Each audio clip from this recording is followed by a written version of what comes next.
Last class हम लोग क्या देख रहे थे? Operators, loop control and decision control statement. Today we'll discuss functions. That is, there is a usage of functions also in Go. So just like another other programming language like C, C++, यहाँ पर भी Go functions जो है same responsibility fulfill करता है. That means if you have to use certain utilize certain objective and there is some repetitive job, यानी अगर किसी तरह का रिपीटेटिव जॉब होगा तो उस इंस्ट्रक्शन सेट को बार बार नहीं लिखकर हम एक प्रोसीजर या फंक्शंस डिजाइन कर लेंगे और उसको नंबर ऑफ टाइम्स एज पर आवर रिक्वायरमेंट कॉल करेंगे. तो बेसिकली फंक्शंस जो डिफरेंट लैंग्वेज में है यूज होता है, उसका डिफरेंट नेमिंग कन्वेंशन यूज होता है, लाइक फंक्शन, मेथड, सब रूटीन, प्रोसीजर्स. जहाँ पर सब रूटीन यूज होता है वहाँ पर मेन जो प्रोग्राम है उसको एज ए रूटीन ट्रीट किया जाता है. Part of the segment of that program is treated as subroutine because function is a part of the program. Because whenever you want to decompose or break up the large task into a smaller segment, then you can make several functions for that particular segment. तो main aim आपका function का क्या है? Just to avoid redundancy of an instruction. एक ही तरह के instructions को बार बार लिखना नहीं पड़े और प्रोग्राम को के बग यानी एरर को ढूंढना आसान हो. क्योंकि अगर इंटायर कोड आपका जो है लिखा गया होगा तो उसमें पर्टिकुलर कहीं किसी सेक्शन में अगर एरर होगा तो उसको ढूंढने के लिए इंटायर कोड को स्क्रीनिंग करना पड़ेगा. तो अगर आपका मॉड्यूलर प्रोग्रामिंग कहा जाए तो modular programming concept is developed by means of function. So we can develop the concept of function in Go programming language also. Now you already know that whenever there is a particular function available in the program, then अगर कोई भी function नहीं होगा तो at least आपका main function होता है. तो C++ में ये आपका मेन फंक्शन एक होता है. और if you want to use any other function, then under main function also you are using some of the function like built-in function and some of the user-defined function. So built-in function you can use by importing certain library or the particular package in which the particular built-in functions definition part is available. तो जैसे C++ में include करते हैं directory header file को, क्योंकि आप pre information compiler को देते हैं कि now you are going to use certain function which is available in the particular header file. That means you are not going to write definition आप नहीं लिखने जा रहे हैं, आप उसको डायरेक्टली यूज करने जा रहे हैं. तो कंपाइलर जो है उस पर्टिकुलर फंक्शंस के सिंटेक्स को कहीं से तो कंपेयर या मैच करेगा. यानी कि whether you are writing the particular function in a proper manner or not, syntactical it is okay or not, that will be checked by the compiler through that header file, because that header file contains the definition, entire definition of that particular function. What types of parameter you have to take for the particular function. आपका parameter का data type क्या होगा standard, उस data type के अलावा कोई data type अगर लेंगे एज ए पैरामीटर तो वो वर्क नहीं करेगा. तो ये सारा चीज को कंपाइलर आपका जो है उस हेडर फाइल से चेक करता है. दैट्स व्हाई इसको क्या कहा जाता है? That is in C++ we are saying that it is the prototype declaration of the particular function. Like printf, scanf, you are using printf, scanf, clear screen, get ch in C. So these are the function comes under studio.h as well as console conio.h, because you are using printf, scanf for input as well as output devices. And printf is for output device and scanf is for input device. So there must be inclusion of header file studio.h, that is the standard input output header file. यानी that वो जो आपका header file है वो standard input output device का inclusion के लिए है, बिकॉज आपके प्रोग्राम में इनपुट डिवाइस और आउटपुट डिवाइस दोनों यूटिलाइज किया जा रहा है through the particular printf and scanf function. So that comes under built-in function. So here we import the particular package under which the particular function we are going to use. ठीक है, जैसे math का कोई function अगर use करना है तो math आपको इंपोर्ट करना होगा, फिर मैथ के साथ आप जो है पर्टिकुलर जो फंक्शन यूज कर रहे हैं, अगर वो फंक्शन एक्सपोर्टेड फंक्शन है तो उसको उसका पहला लेटर कैपिटल करते हैं। जैसे प्रिंटफ हम लोग यूज कर रहे हैं, स्कैनफ यूज कर रहे हैं, तो all are the exported function, all are exported from other language like C language. तो एक्सपोर्टेड फंक्शंस का फर्स्ट लेटर कैपिटल होता है, और उस वो पर्टिकुलर फंक्शन जिस पर्टिकुलर पैकेज के अंदर जो है वो डिफाइन किया गया है उसके साथ उसको कॉल करते हैं। तो we just use math dot SQRT और डीआर हम लोग यूज किए थे, तो मैथमेटिकल आपका जो है वो फंक्शन था।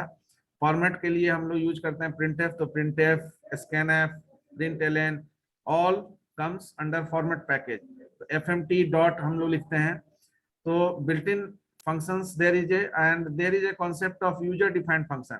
So user defined function is what, as per the user requirement और the programmer जिस तरह का रिक्वायरमेंट आपका ऑब्जेक्टिव फुलफिल करने के लिए होगा, उस रिक्वायरमेंट के बेसिस पर जरूरी नहीं है कि आपका प्री डिफाइंड और सिस्टम डिफाइंड और बिल्ट इन फंक्शन अवेलेबल हो। तो we use user defined format in any programming language to customize our requirement. तो जिस तरह का रिक्वायरमेंट है उसके बेसिस पर हम कस्टमाइज कर लेते हैं। तो यहाँ तक सब कुछ सेम है, आपका गो प्रोग्रामिंग लैंग्वेज में भी सेम है। Now we have one concept of calling of the function. तो calling of the function exist whenever there is a parameter to the particular function. तो फंक्शन में अगर पैरामीटर है तो call by value, call by address, call by reference, ये C++ में आप पढ़ रहे होंगे। तो C++ के पहले C जब पढ़े होंगे तो कॉल बाय वैल्यू और कॉल बाय रेफरेंस, ये दो तरह का कॉलिंग ऑफ फंक्शन था।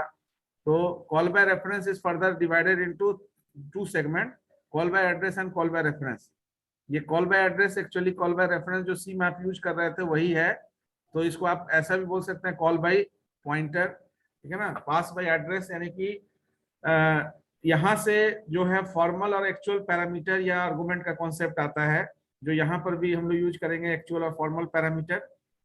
अब बेसिकली जो कॉलिंग ऑफ फंक्शन होता है उसको थोड़ा सा हम लोग समझेंगे, then we discuss the particular syntax part of the Go function. तो कॉलिंग ऑफ फंक्शन में basically we have two types of variable in our program. In Go programming also we have two types of variable, one is the data variable and another one is the address variable. So you already know the data variable is used to keep the value and pointer variable is used to keep the address. तो ये data variable और pointer variable के concept में जब हम लोग functions को देखते हैं CV, that means call by value, call by address and call by reference. Now see in C++, in C++ के context में अगर देखा जाए तो आपका एक्चुअल और फॉर्मल, तो actual parameter is hold by user defined function और main function.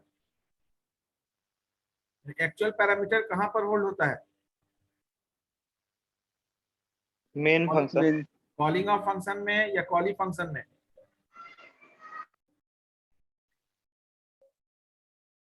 Calling of function. आप जो फंक्शन जहां कॉल करते हैं वहां पर एक्चुअल पैरामीटर पास करते हैं, या जहां पर फंक्शन को डिफाइन करते हैं वहां पर एक्चुअल पैरामीटर लिखते हैं? सर जहां कॉल करते हैं, सर जहां पे कॉल करेंगे। That means that is the part of main function. Main function के अंदर में ही कॉल करेंगे। तो अब यहाँ पर एक्चुअल और formal is the parameter used in the definition of the user defined function. Now see whenever you are writing program for function, ठीक है ना, यूजिंग कॉल बाय वैल्यू, तो कॉलिंग ऑफ फंक्शन स्ट्रेटजी अगर call by value use कर रहे थे C में या C++ में भी, तो you are taking data variable as a parameter under actual and same data variable as a formal one. तो लाइक अगर एक्चुअल पैरामीटर में int m ले रहे हैं आप, local to the particular function होगा, और int m is also local for the particular function. तो A stands for actual and F stands for formal. तो एक्चुअल पैरामीटर में जो m लिया गया है और फॉर्मल पैरामीटर में भी m लिया गया है, whether both are same or is there any difference between these two? So both are same, sir. Both are same because we are taking m in both as a parameter. That's why. No sir, no sir, क्योंकि sir उसमें change नहीं कर पाएंगे sir हम। No, both are not same. That's why I am asking this question. Int m और int m लिख देने से ये दोनों सेम नहीं है, because whenever you pass it, like suppose, just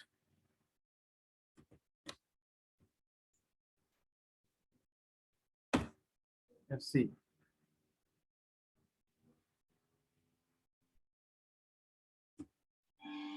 Whenever you write C++ program, then you just see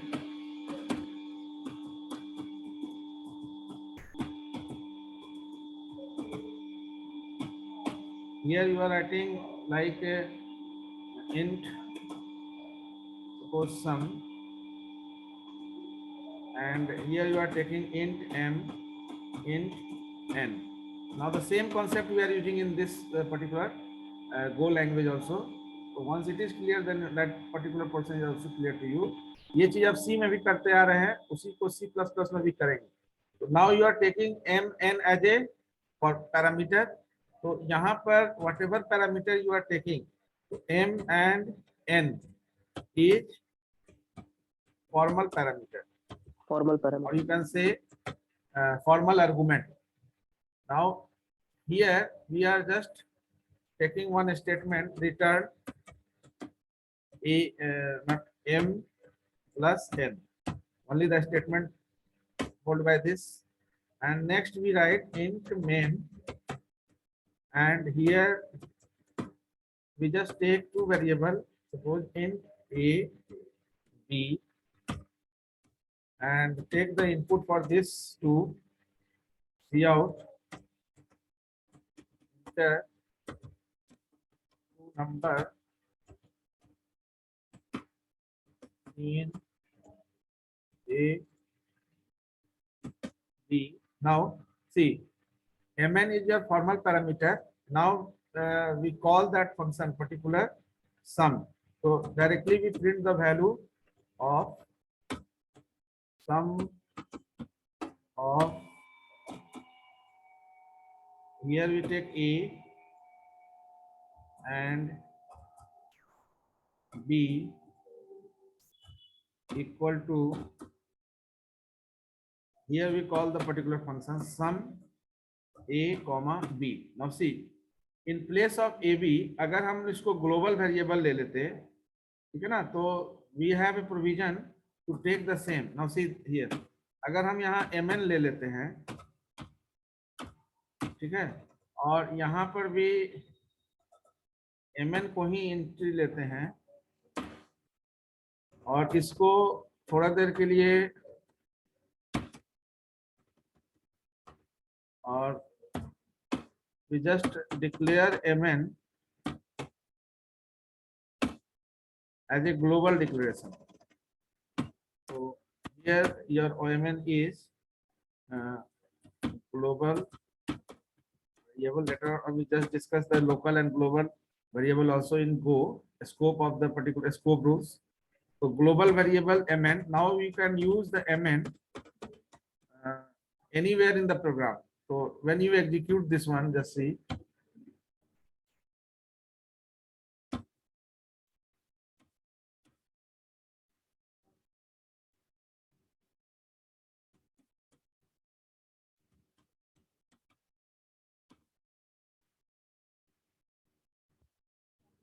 यहाँ पर भी चेंज करना होगा.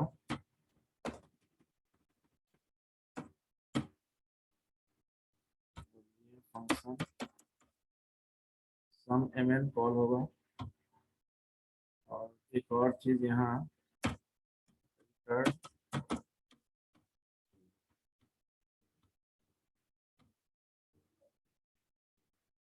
सी, whenever यहाँ जो आप नंबर इंटर कर रहे हैं, यहाँ जो नंबर इंटर कर रहे हैं, ये नंबर आपका इंटर कहाँ हो रहा है, मेन में हो रहा है. तो यहाँ जो दो नंबर इंटर करेंगे, सपोज हम 12 और 45, ये नंबर आपका कहाँ, ये नंबर mn आपका जो है as a formal actual parameter आपका ये पास हुआ, और ये एक्चुअल पैरामीटर m और n में कॉपी हुआ. तो result will be sum of 12 and 45 is 57. Now see, यहाँ पर भी हम mn यूज किए हैं, यहाँ पर भी mn यूज किए हैं, but both acts differently, both are not same. Here mn is actual parameter. अब यहाँ इसलिए हम इसको बताए कि m और n हमने यूज कर लिया क्योंकि ग्लोबल वेरिएबल डिक्लेरेशन है। अगर ग्लोबल नहीं भी लेते, suppose now fix this one, अगर आप लोकल वेरिएबल में भी ab के जगह अगर mn यहाँ लेते, तब भी आपका जो है mn दोनों सेम काम नहीं कर रहा है। ये mn जो है it is local to the function and this mn is local to the main function.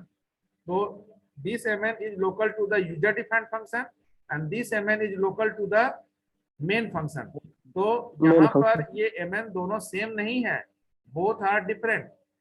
Actual parameter जो आप ले रहे हैं, इसलिए यहाँ पर क्या है कि you just take the different variable, because sometimes when you see in the example in book, then थोड़ा सा आप कंफ्यूज होंगे कि दोनों सेम ही लेना है। तो don't use the same variable, अगर लेते हैं तो think that both are different, both are not same. ठीक है, तो mn के जगह कोई भी एक्चुअल पैरामीटर आपका कुछ भी होगा, आपका इसका कॉपी केवल वहां पर रिसाइड होगा।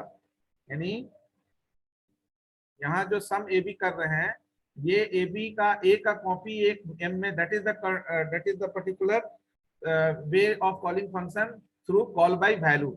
तो दैट्स व्हाई यहाँ पर हम डिस्कस कर रहे थे। Now the same result you have when you execute the program. Suppose 12 and same value we take, so 12 and 45 equal to 57. Why I discuss this thing? Because the actual and formal one is not same, it both are different.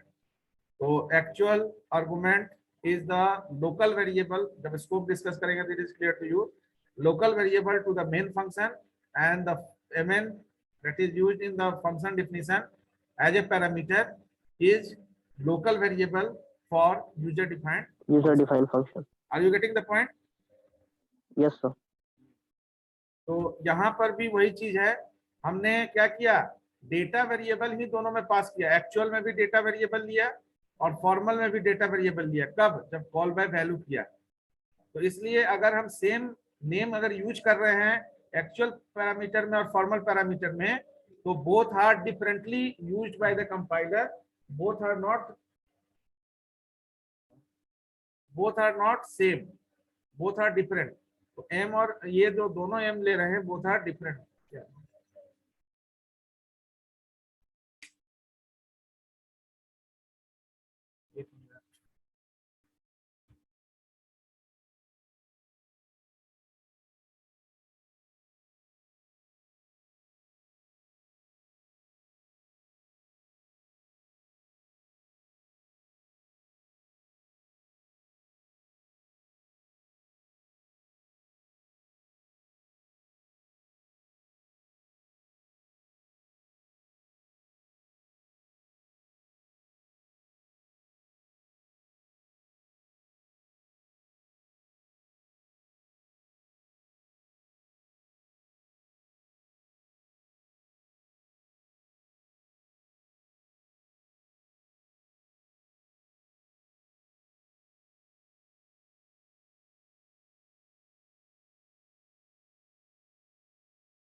तो ये clear समझ में आ रहा होगा। तो गो में भी इसी तरह से यूज होगा, डेटा वेरिएबल और डेटा वेरिएबल। तो दोनों डेटा वेरिएबल यूज हुआ। अब सी में आपने यूज किया था कॉल बाय एड्रेस को ही कॉल बाय रेफरेंस के नाम से यूज किया था। तो कॉल बाय एड्रेस यहाँ पर आपका C++ जब पढ़ेंगे तो वहां पर होगा।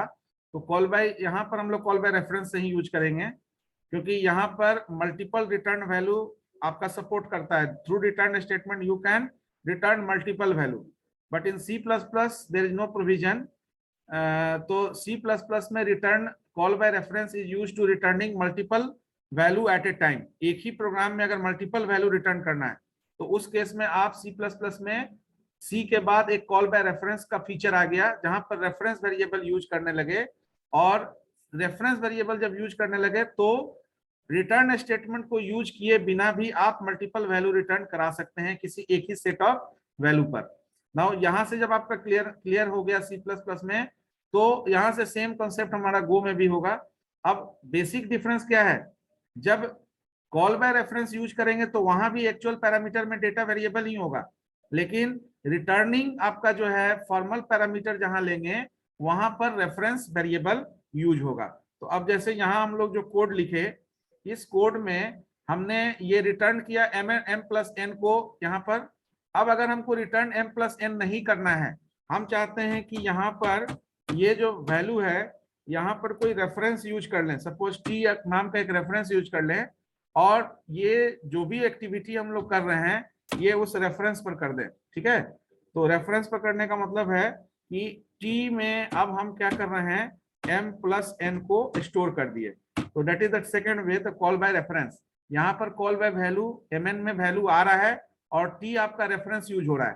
तो फॉर्मल पैरामीटर में रेफरेंस वेरिएबल हमने ले लिया t के लिए, और रिटर्न क्या कर देंगे, t को रिटर्न करेंगे। तो रिटर्न हमको यहाँ t करने का जरूरत भी नहीं होगा। ठीक है, ये लाइन आपका जो है ये इसका जरूरत भी नहीं होगा अगर हम t में ही असाइन कर दें। क्यों? क्योंकि ये t आपका t में जो भी हम असाइन करेंगे वो एज एलियास काम करेगा। तो यहाँ पर ये रिटर्न का भी काम नहीं है, तो हम डायरेक्टली void लिख सकते हैं यहाँ पर। ठीक है, तो void अब आपका इस फंक्शन से कोई वैल्यू रिटर्न नहीं हो रहा है, लेकिन still something returning from your function, and how it will return through this reference variable. तो यहाँ t के ऊपर जो भी चेंजिंग होगा उसको रिफ्लेक्ट करने के लिए एक एडिशनल वेरिएबल हम लोग क्या लेते हैं, सपोज y नाम का एक वेरिएबल लिए, that y contains no value, still that will work. ठीक है, अब यहाँ पर क्या है, सम को हम कॉल ऐसे नहीं करेंगे, हम यहाँ पर सम को अब जो है पास कर देंगे। ठीक है, यानी कि सम को यहाँ पर कॉल नहीं करेंगे, यहाँ पर हम y को केवल प्रिंट कर देंगे। ठीक है ना। अब now see here we call sum, and sum में हमने वैल्यू पास किया a और b। अब a और b जो पास किया that is the call by value, यानी कि a और b का वैल्यू mn में कॉपी हुआ, लेकिन जो y हमने पास किया that is used as a reference, यानी whatever operation going on the reference variable t that will affect the value of y. So initially there is no value for y, still after calling of this function you will get the value for the particular y. Now see, in this particular program there is no return statement. What is the data type? No return statement. Still you will get the particular result in the form of reference variable. Now see, again we enter 12 and 45 and you will get the same result. Is it okay? 57. Yes sir. Yes. तो यहाँ पर अब ये जो दूसरा तरीका C++ में, क्योंकि गो लैंग्वेज को ये ट्रीट किया जाता है, या you are knowing the C++ or any particular language, so that's why I am discuss these things, because I think that the function अभी डिस्कस हो गया होगा, अगर हो गया होगा तो आपको समझ में आ जाएगा, अगर नहीं हुआ होगा तो ये चीज समझना जरूरी है। Call by value, call by reference में क्या डिफरेंस है, तो ये दोनों चीज यहाँ यूज हो रहा है, कॉल बाय वैल्यू भी हो रहा है। अब इसका बेनिफिट क्या, देखो बेनिफिट ये है कि यहाँ पर हम लोग रेफरेंस वेरिएबल को यूज करके इस mn का यूज डिफरेंटली कर सकते हैं। मान लेते हैं कि इस mn का यूज हमको एडिशन के लिए हमने किया, अगर हम इसी का यूज इसमें mn में से कौन बड़ा है छोटा है निकालना है, उसके लिए अगर करेंगे, तो अगर हम यहाँ पर एक ले लिए मैक्स, ठीक है ना, एक ले लिए इसमें एड्रेस मीन, ठीक है, दो और रेफरेंस ले लिए। अब यहाँ पर क्या कर लिए कि इनिशियली आपका mn और n वैल्यू है, तो इस m और n वैल्यू को क्या किए, हम दो रेफरेंस और ले लिए, यानी कि इस mn को हम एक तो सम करने के लिए यूज कर लिए, और इसी mn का यूज हम मैक्सिमम और मिनिमम निकालने के लिए भी कर रहे हैं। तो इनिशियली हम लोग क्या कर लिए कि max equal to min equal to, we just set the first value here, m को हम लोग सेट कर दिए, क्योंकि दो वेरिएबल है, you can take it on array also, number of variable के लिए भी ले सकते हैं। और now we check if second variable is greater than max, ठीक है ना, अगर second variable greater than max है देन इस केस में max is change by n, max change हो जाएगा. Same thing we do for simple if the second variable is less than min, then the min will be changed, min become n, otherwise as it is rahega. Now again here we are not returning any value, but in main you have to take two variable. एक variable आपको लेना पड़ेगा, suppose हमने p लिया और एक लिया हमने q, ये दो रेफरेंस वेरिएबल के लिए लिया. p is used for maximum and q is used for minimum. Now see what is the benefit of a reference variable. Here we just do the same, largest value is, and now we just call that particular, यानी कि p में store हो रहा है आपका, p is the reference, so largest value is p, and here we take new line, smallest value is, again here we call q. Okay, now see, अब p और q को as a reference यानी कि like y we just pass p and q. Right now there is no value under y p q, but it is used as a reference to the particular t. Here we just take t, max and min. Now again here no returning statement, but we are working on the same set of value for finding addition of two number, for finding maximum out of two number and minimum out of two number. Now when you execute, what is the benefit of the reference variable you will get from this particular program? Whenever you take 12 and 45, you will get three result. That means sum of 12 and 45 is 57, largest value is 45, smallest value is 12. Now if you want to generate further और भी कुछ अगर इस दो value पर करना चाहते हैं, it is okay? Yes sir. हाँ, अब यहाँ इसका बेनिफिट क्या है? If you want to use more operations on this two set of value, m और n के ऊपर और कुछ भी करना चाहते हैं, then only you have to place one reference variable and pass one data variable for that reference. So whatever changing occur on that reference variable, that will affect that data variable also. So this is the benefit exist, or this is the advantage part exist in the C++ compiler, which is not earlier in the case of C language. So in Go language also the reference concept is there, reference variable concept is there. So this particular feature is to be continued in Go language also. I think the concept is clear to you, because you already have the concept of call by address, that is the call by reference in C language. So call by address mein we are passing address of the data variable, and to keep the address we need a pointer variable as a formal parameter. Is it okay? Yes sir. Yes sir. तो आप इसमें आप और भी चीज जोड़ सकते हैं, ठीक है? तो इस तरह से अगर किसी सेम सेट ऑफ वैल्यू पर कोई डिफरेंट वर्क करना हो और विदाउट रिटर्निंग स्टेटमेंट अगर नंबर ऑफ वैल्यू को रिटर्न कराना हो, तो you can use return by reference, यानी कि without using returning statement we can use. But in Go we have there is a facility to return multiple value through return. तो return statement के थ्रू भी हम मल्टीपल वैल्यू को return करा सकते हैं गो में. So these two segment is clear to you, call by value and call by reference? Yes sir. Yes. Now there is a concept of call by address. So call by address में we are giving address of data variable as an actual argument, and the formal parameter is containing a pointer variable, because हम लोग पहले ही यहाँ बता दिए कि data variable is the container of value and pointer variable is the container of address. Address. You are passing address of data variable as an actual argument, then to keep the address of that data variable you need a pointer variable as a formal parameter. So in the same program you can do the same like, अब इसी में अगर आपको pointer लेना होगा तो pointer लेने के लिए किसी का एड्रेस पास करना होगा, ठीक है? तो हमने दो वेरिएबल तो पास किया है, ठीक है? अगर आप किसी वेरिएबल के एड्रेस को पास करेंगे तो वो एड्रेस का जो आपका ऑपरेशंस कैसे होगा, सपोज आपने यहाँ पास कर दिया इसको, बी का एड्रेस पास कर दिया, ठीक है, तो बी का एड्रेस पास कर दिया, तो उस केस में क्या हुआ, अब यहाँ पर ये एन को हमको क्या लेना पड़ेगा, पॉइंटर। ये आपका पॉइंटर वेरिएबल हो गया। तो अब ये पॉइंटर वेरिएबल हो गया, तो यहाँ t equal to m plus क्या करना पड़ेगा, b value at pointer sir, pointer है। हाँ, तो यहाँ पर आपको लिखना होगा एस्ट्रिक्स n, यानी m में तो वैल्यू आ रहा है और n में एड्रेस आ रहा है, तो n में आपका एड्रेस किसका आ रहा है, डेटा वेरिएबल का, तो पॉइंटर वेरिएबल उसका एड्रेस रखेगा, तो वैल्यू एट n जब करेंगे तो हमारा यहाँ पर वैल्यू प्रिंट होगा।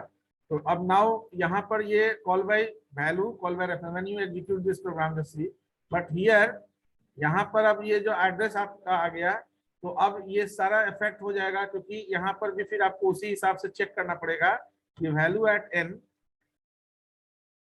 ग्रेटर देन मैक्स है, तो वैल्यू एट n अगर ग्रेटर देन मिन है तो यहाँ पर वैल्यू एट n असाइन करना होगा, m तो है ही, और यहाँ पर भी वैल्यू एट n असाइन करना पड़ेगा। हाँ, तो when you execute see 12:45 you will get the same result. Yes sir.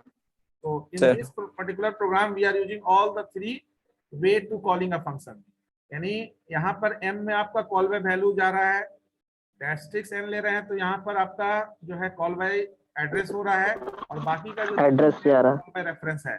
तो in the same program we are using all the three calling of function, यानी here we are using call by value, call by address and call by reference. all the three way of calling function is implemented.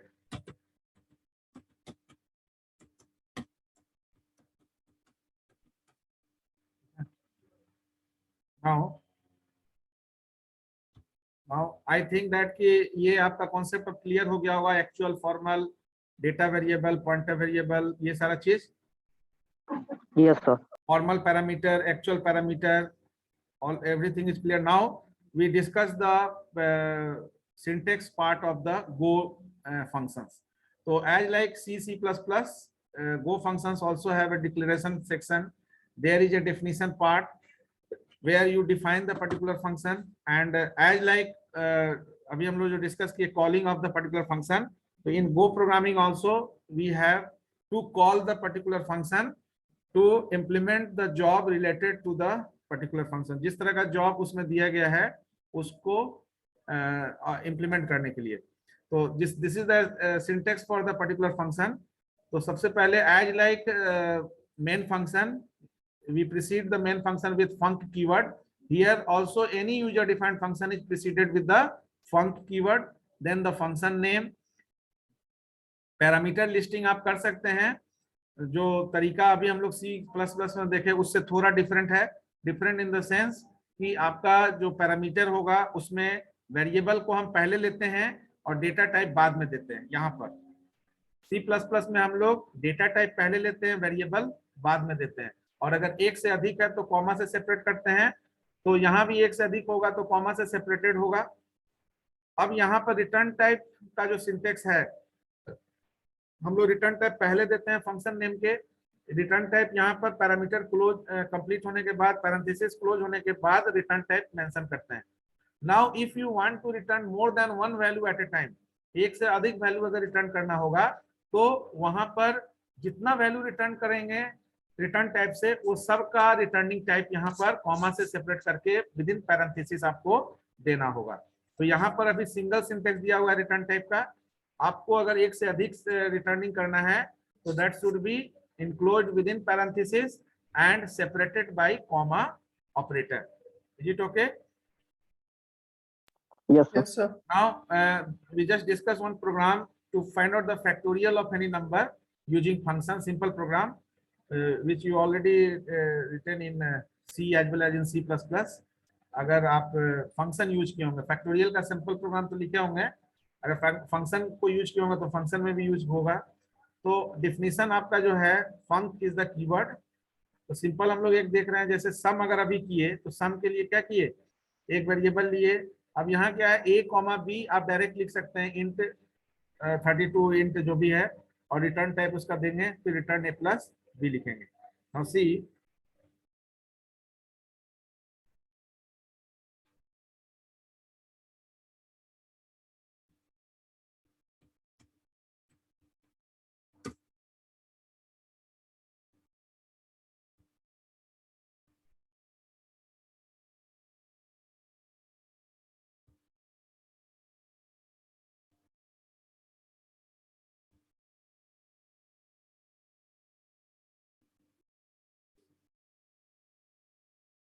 see in this particular program, as like the format package main import fmt, then we just start to write the factorial program.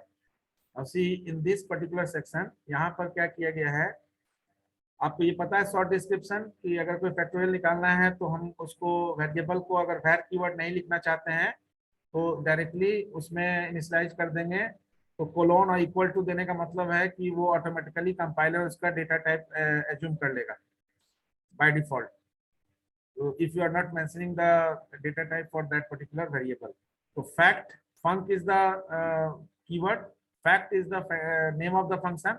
Then यहाँ पर एक ft variable लिया गया है जिसका return type आपका data type int है, और ये फंक्शन आपका इंट डेटा टाइप रिटर्न कर रहा है। That means whatever variable you are returning from this function that is of integer type. Now factorial के लिए हम लोग क्या करते हैं, कुछ कंडीशन चेक करते हैं कि अगर फैक्टोरियल, अगर आपका जो नंबर है वो नंबर अगर लेस देन 0 है तो we just printed no factorial for negative value, otherwise we check whether that number is equal to 0। अगर वो नंबर 0 के बराबर होगा तो क्या करेंगे, फैक्टोरियल ऑफ 0 इज 1 प्रिंट कर देंगे। एंड देन आफ्टर, अगर ये दोनों में से कोई कंडीशन नहीं हुआ, then after we find out the factorial of any number. तो f इक्वल टू 1 एक एक्यूमुलेटर यहाँ पर है, उस एक्यूमुलेटर का यूज किया जा रहा है। फॉर लूप हम लोग देखे थे, तो फॉर लूप में चूंकि i को क्यों किया गया यहाँ पर शॉर्ट डिस्क्रिप्शन, समझ में आ रहा है सबको? i के बाद यहाँ पर कोलोन इक्वल टू 1 लिखा गया है, i इक्वल टू 1 नहीं लिखा गया है, कोई बताएंगे? डेटा टाइप लेने के लिए sir.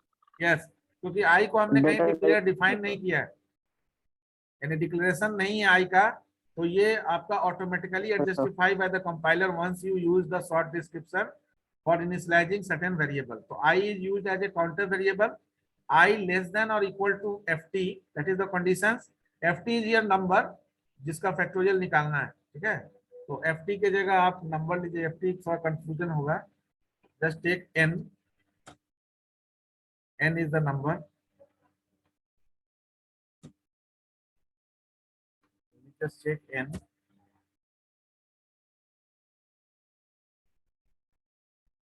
here we take the condition for n। तो n है, तो ये सिंपल, जैसे आप सी सी प्लस प्लस जावा किसी भी लैंग्वेज में लिख रहे हैं, डॉट नेट या पाइथन, सब में कंडीशंस जैसे लेते हैं, तो एक्सप्रेशन 1 इनिशियलाइजेशन के लिए, एक्सप्रेशन 2 कंडीशंस के लिए, और एक्सप्रेशन 3 मॉडिफिकेशंस, इंक्रीमेंट या डिक्रीमेंट जैसे लेना चाहते हैं। तो अगर n से शुरू करेंगे तो 1 तक जाना है तो i माइनस माइनस कर लेंगे बैकवर्ड डायरेक्शन में, और i 1 से शुरू कर रहे हैं तो n तक जाना है आपको फैक्टोरियल निकालने के लिए। Now f equal to f into i। Then अब यहाँ चीज समझना ये है कि अगर आप एल्स इफ चेन यूज कर रहे हैं तो यहाँ ये फैक्टोरियल, ये लूप जो है एल्स का पार्ट है, तो सबसे पहले तो एल्स आपका क्लोज होगा, रिटर्न करने से पहले आपका इफ भी क्लोज होगा, यानी कि यहाँ इफ एक है फंक्शन है, तो ये फंक्शन को क्लोज करने से पहले ये दो चीज, पहले तो ये आपका फॉर लूप क्लोज होगा, फिर आपका एल्स के अंदर ये फॉर लूप है तो एल्स आपका क्लोज होगा, और देन आफ्टर आपका जो है ये वैल्यू रिटर्न कराएंगे before closing the function factorial. Is it clear? Yes sir. तो पैरेंथेसिस लेने में ध्यान देना है। नाउ आफ्टर दैट मेन में जैसे आप सी सी प्लस प्लस लिखते हैं उसी तरह से है, तो मेन में क्या करना है कि वी डिक्लेयर 1, यहाँ नहीं लेना चाहते हैं क्योंकि यहाँ ले रहे हैं इसलिए क्योंकि हम रन टाइम में इनपुट ले रहे हैं। अगर कांस्टेंट वैल्यू लेंगे तो हम डायरेक्टली m में इनिशियलाइज कर देंगे वैल्यू। तो var m int and here we take message enter any number fmt scan because we do not want to use format specifier conversion specifier. So scan and directly we pass the address for m, address m, and then factorial of percentage d is percentage d. First percentage d is for m, that is number, and second percentage d is for the particular calling of the particular function. तो fact m, अब यहाँ देखिए इसलिए हम यहाँ पर formal और ये चीज बोल रहे थे। अब यहाँ m लिए हैं, यहाँ n लिए हैं, चाहते तो हम यहाँ भी n और यहाँ भी n ले सकते थे, लेकिन समझ में आ रहा होगा दोनों में डिफरेंस क्या है, दोनों लोकल टू द फंक्शन है। तो वहां जो n लिया गया है that is local to the user defined function, और यहाँ जो m लिया गया है that is local to the main function. Main के लिए तो it is the actual argument and that one is the formal argument. तो ये जो n लिया गया है यहाँ पर, ये n आपका फॉर्मल आर्गुमेंट है और m आपका जो है एक्चुअल आर्गुमेंट है। यहाँ पर कॉलिंग ऑफ फंक्शन किस तरह से हो रहा है कोई बताएंगे? सर कॉल करने पे एक कॉपी जा रहा है उसके पास सर। हाँ बस कॉल बाय वैल्यू हो रहा है, यानी कि the copy, one copy of this variable m, whatever value hold by this variable m, just the copy of that value is assigned to this variable n. तो formally आप अगर इस n के ऊपर कोई भी यहाँ पर ऑपरेशंस परफॉर्म कर रहे हैं that will not affect the value of m. तो how it will happen, आप जैसे देखे, जैसे ही यहाँ पर C प्लस का कोई कोड देखे तो यहाँ पर यहाँ जो भी आपका चेंजिंग हो रहा है m में जो चेंजिंग हो रहा है वो आप अगर चाहें तो यहाँ पर प्रिंट करेंगे तो नहीं होगा। t मैक्स और मिन में तो हो रहा है और n में भी हो रहा है, ठीक है ना। लेकिन अगर आप यहाँ पर b का वैल्यू चेंज लिखना चाहेंगे, b का वैल्यू क्या है, तो किसका किसका वैल्यू चेंज होगा? b का वैल्यू चेंज होगा, y का चेंज होगा, p का और q का। a का चेंज होगा? नहीं होगा, इसलिए कि यहाँ पर एक बार a का वैल्यू आप एक बार प्रिंट करके देखिए, सी आउट a, सिंपल a को प्रिंट करिए और a का वैल्यू देखिए क्या आपका प्रिंट हो रहा है, एंड इंडल यूज कर लीजिए न्यू लाइन के लिए। और इसी तरह से आप जो है यहाँ पर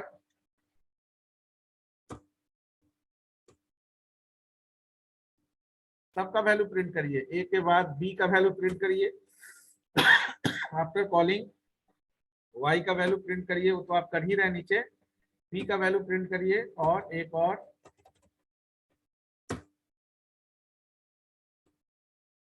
q का वैल्यू प्रिंट करिए, एंड देन आफ्टर आपका जो है वो पर्टिकुलर वैल्यू यूज होगा। और सी, तो हमने 12 और 45 दिया, और सी इसका किसका वैल्यू चेंज हुआ, यानी कौन कौन अफेक्ट किया, यानी 12 और 45 में हमने पहले किसको प्रिंट किया, ए आपका कॉल बाय वैल्यू है, तो ए आपके कॉलिंग ऑफ फंक्शन के बाद भी ए आपका चेंज नहीं हुआ, बी चेंज हुआ? यस सर, हाँ चेंज हुआ जी, बी का वैल्यू भी 45 ही है। 40, यस सर 45 है। हाँ, y 57 हो गया क्योंकि y में आप एडिशन कर रहे हैं, p आपका 45 हो गया क्योंकि मैक्सिमम निकाल रहे हैं, और q आपका 12 हो गया, ठीक है। लेकिन ये जो b, एड्रेस ऑफ b आप यूज कर रहे हैं, तो b के एड्रेस, b का एड्रेस आपने पास कर दिया है n में, तो ये आपका यहाँ पर b का वैल्यू n में, अगर हम वहां पर सी, अगर हम यहाँ तो हमने n को यूज किया है ना, चेंज तो नहीं किया, लेकिन अगर हम यहाँ पर value at n, value at n, लेकिन ये आपका ज्यादा इफेक्ट कर देगा, तो अगर हम यहाँ पर अगर वैल्यू एट n को यूज कर ले इस तरह से आफ्टर एंड, या कहीं पर भी यूज करेंगे तो वही होगा, value at n is equal to value at n asterisk value at n, या आप इसको प्लस भी कर सकते हैं, जोड़ देते हैं, ठीक है। सी, अब देखिए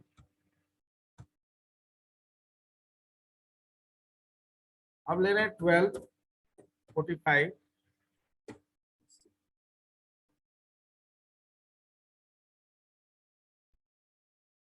कुछ डिफरेंस समझ में आ रहा है आपको? Yes Yes, sir, sir. Add हो जा रहा है सर उसमें। देखिए, अभी तक हम लोग क्या कर रहे थे, जो वैल्यू एड्रेस पास किए उस एड्रेस पर जो वैल्यू है वही वैल्यू एन में यूज हो रहा था, टी में स्टोर कर रहे थे यस सम सर। को।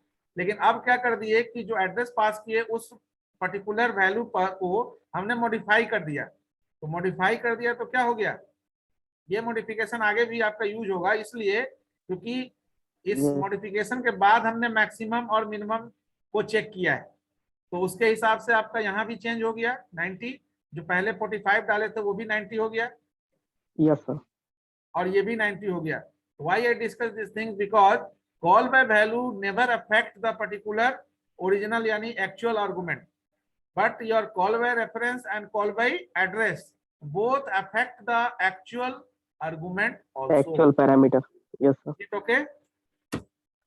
Yes sir. Sir and L का क्या काम है? It is just like a new line and but new line sir. manipulator. New line जब आप यूज करेंगे तो न्यू लाइन आपको हमेशा डबल कोट के अंदर यूज करना होगा as a escape sequence, but manipulator is free to use anywhere. Endl is the end of line, line को एंड करके न्यू लाइन आप में कर्सर को ले जाने के लिए it is similar to escape sequence new line. तो मैनिपुलेटर जब आप पढ़ेंगे ना कस्टमाइजेशन के लिए, यहाँ पर C++ में आपके पास कोई स्पेसिफिक आपके पास कन्वर्सन स्पेसिफायर नहीं है as like a C language. तो how you will format your output, तो देयर इज ए मैनिपुलेटर, तो there is some built in manipulator and by using that built-in manipulator you can design your own manipulator that is known as customized manipulator। जैसे आप एक word का file open करते हैं तो word के file को लिखने से पहले क्या क्या सेट करते हैं, you set the particular alignment, indentation set करते हैं, पेज अगर नंबर देना है तो पेज नंबर, हेडर और फुटर आपको रखना है तो वो सेट करते हैं। तो these are what, these are the customization of the format, format को आप कस्टमाइज करते हैं। क्यों? क्योंकि जो एक पेज पर आपने किया उसका रिफ्लेक्शन बाकी पेजेस पर भी होगा। Is it clear? Yes sir. हाँ, सेम थिंग यहाँ पर भी हम लोग वही चीज किए। तो अब यहाँ पर आपका जो है सिंपल हम लोग प्रोग्राम लिखे हैं, इसमें अभी केवल कॉल बाय वैल्यू यूज हो रहा है। तो कॉल बाय वैल्यू में यहाँ पर भी आप अगर m को प्रिंट करने जाएंगे तो m का वैल्यू, यहाँ m के वैल्यू में कुछ जो भी यूज हुआ n पर, वो n का वैल्यू m को रिफ्लेक्ट नहीं करेगा। तो m का यूज करके आप फैक्टोरियल तो निकाल लेंगे लेकिन m का वैल्यू एज इट इज ही रहेगा। Is it okay? Yes sir. So when you execute this code,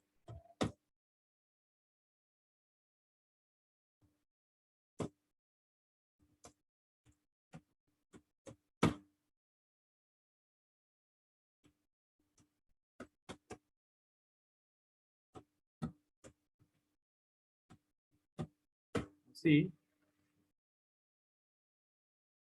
enter any number, so we just take 5 because इसका नंबर याद रहता है।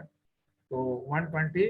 now you check for other option also, if you mention 0, if your number is 0, what is the result? Factorial of 0 is 2 times. Why it is printed 2 times? कोई बता सकते हैं?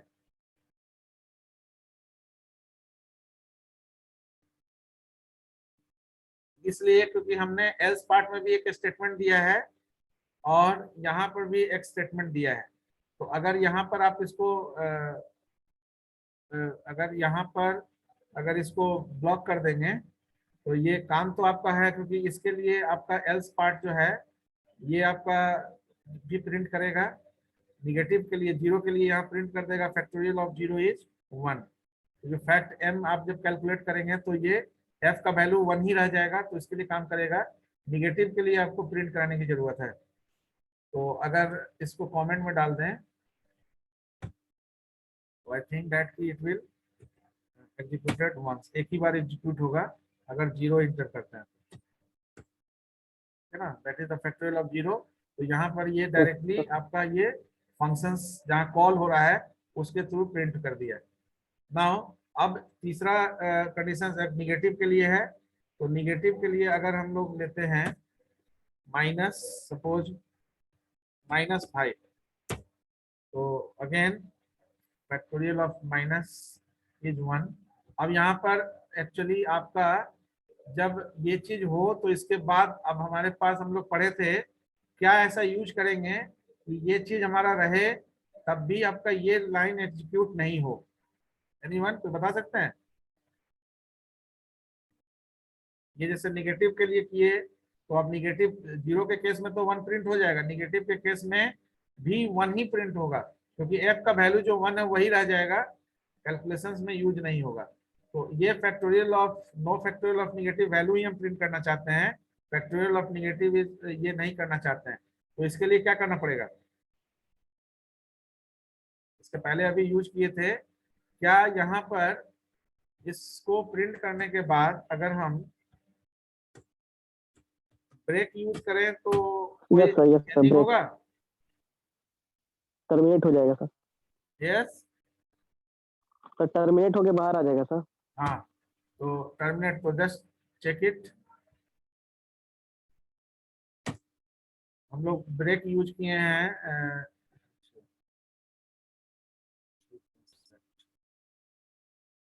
Look में, तो यूज नहीं हो रहा है।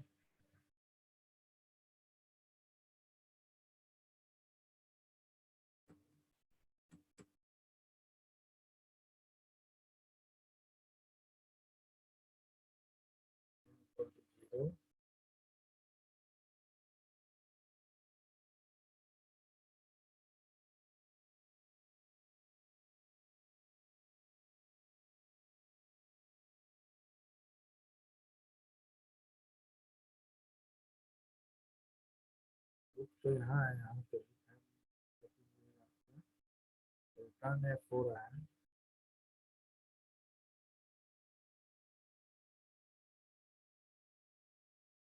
एक चीज यहाँ कर सकते हैं,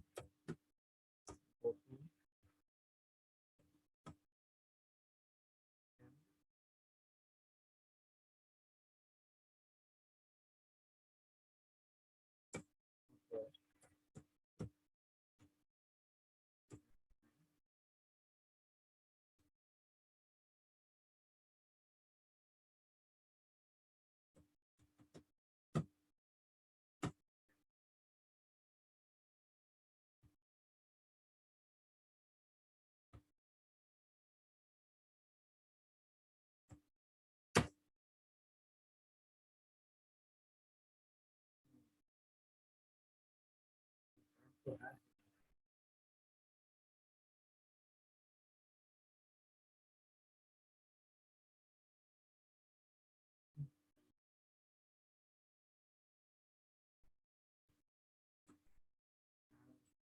solution।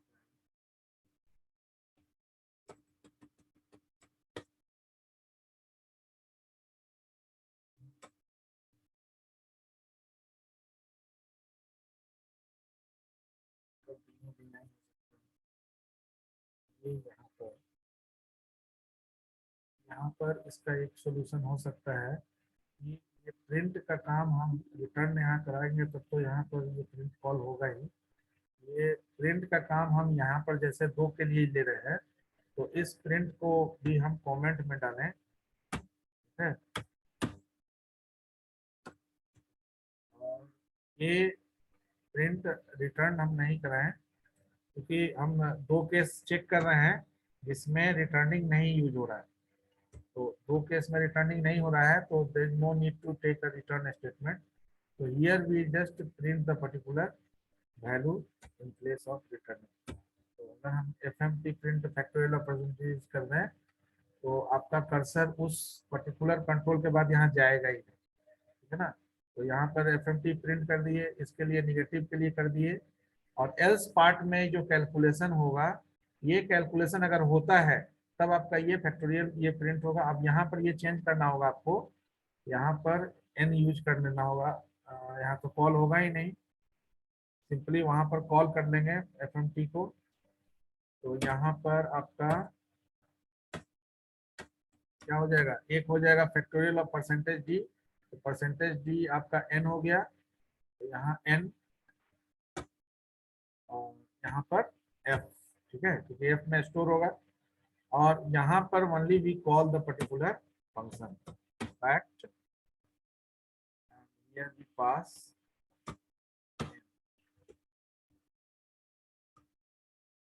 now, क्योंकि हम स्टेटमेंट वाइज अगर कर रहे हैं तो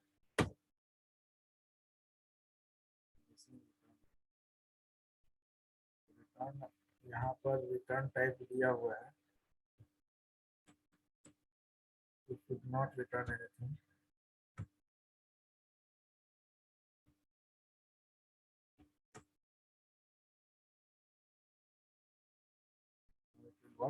बिकॉज रिटर्न टाइप वहाँ दिया गया था, तो अब 5 का फैक्टोरियल निकालेंगे, ठीक है।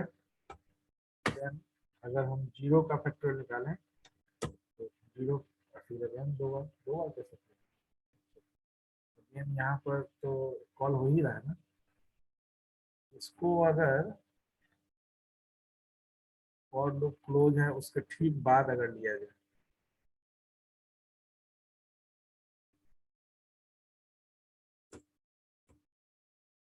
यहाँ फॉर लूप क्लोज हुआ, फिर एल्स एल्स से अंदर, हाँ ठीक,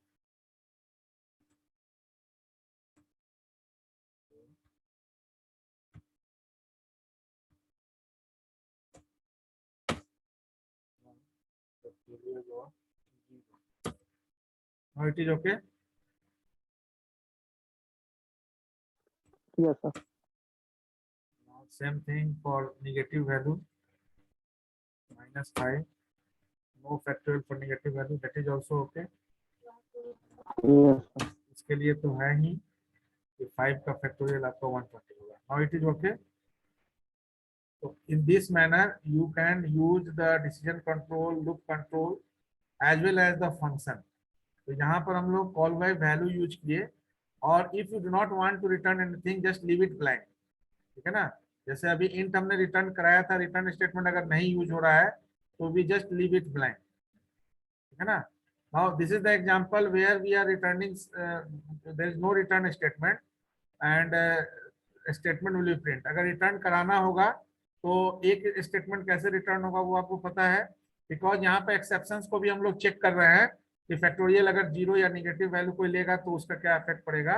दैट्स वाई यहाँ रिटर्न हमारा जो है वेरिएशंस में हो रहा है, ठीक है ना। इसलिए we just avoid to use return statement in this types of program where multiple conditions and multiple exceptions should be handled. So I think you will get the concept of function. Yes, sir.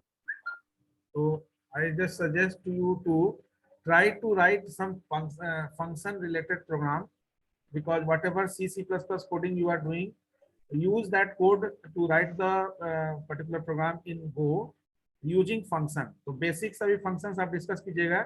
In next class I will discuss the multi-value, how the multi-value return through the return statement in Go programming language. तो इसका practice करिएगा अभी। Okay, sir.